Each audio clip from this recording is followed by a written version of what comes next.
Welcome to quiz Malayalam VK YouTube channel. Bodheswaran ജീവചരിത്രക്കുറിപ്പ്. 1904 നെയ്യാറ്റിൻകര ചമ്പയിൽ പുത്തൻവീട്ടിൽ കുഞ്ഞൻപിള്ളയുടെയും ജാനകി അമ്മയുടെയും മകനായി ജനിച്ചു. കേശവപിള്ള എന്നായിരുന്നു പേര്.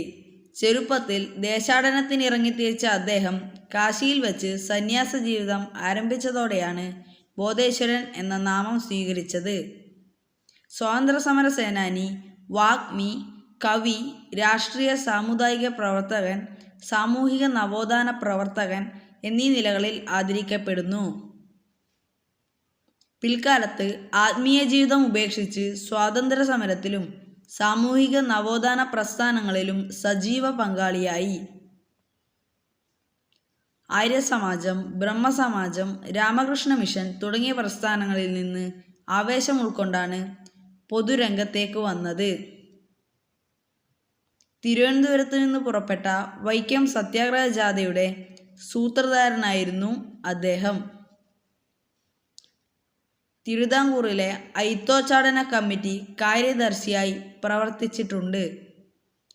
ദേശാഭിമാന പ്രചോദിതമായ കവിതകളിലൂടെ ശ്രദ്ധേയനായി. അഖണ്ഡ കേരളം ബോധേശ്വരൻ്റെ സ്വപ്നമായിരുന്നു. എന്നാൽ തെക്കൻ തിരുവിതാംകൂർ ഐക്യ കേരളത്തിൽ നിന്നും നഷ്ടമായി എന്നതിൽ അവസാനകാലം വരെ ദുഃഖിതനായിരുന്നു അദ്ദേഹം. പ്രതിഷേധ സൂചകമായി കുറച്ചുകാലം എല്ലാ നവംബർ 1-ാം തീയതിയും ഉപവാസം അനുഷ്ഠിക്കുമായിരുന്നുവെന്ന് പുത്രി സുഗതകുമാരി ഓർക്കുന്നു.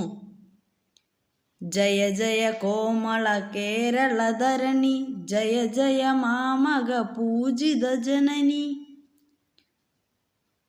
എന്നു തുടങ്ങുന്ന ബോധേശ്വരൻ എഴുതിയ കേരളഗാനം 2014 നവംബർ 1-ന് കേരളത്തിൻ്റെ സാംസ്കാരിക ഗാനമായി പ്രഖ്യാപിച്ചു. കവയത്രി സുഗതകുമാരിയും എഴുത്തുകാരി ഹൃദയകുമാരിയും സുജാതയും ബോധേശ്വരൻ്റെ പുത്രിമാരാണ്. VK കാർത്യായനിയാണ് ബോധേശ്വരൻ്റെ ഭാര്യ.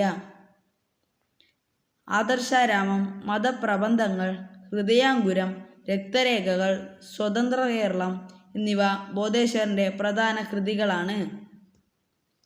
Thanks for watching. പുതിയ വീഡിയോകൾക്കായി ഞങ്ങളുടെ ചാനൽ സബ്സ്ക്രൈബ് ചെയ്യൂ.